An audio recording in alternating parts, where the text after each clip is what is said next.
Assalamualaikum everyone! How are you?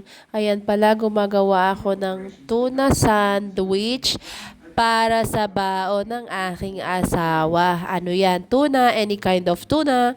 Tapos, onion, chili, at saka bawang. Tapos, asin,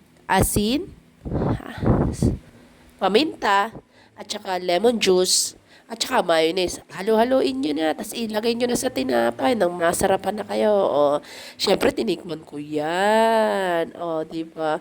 Ang sarap-sarap talaga yan. Recipe yan ng aking asawa. Alam nyo ba? Sobrang sarap niyan, lalo na sa malambot na tinapay.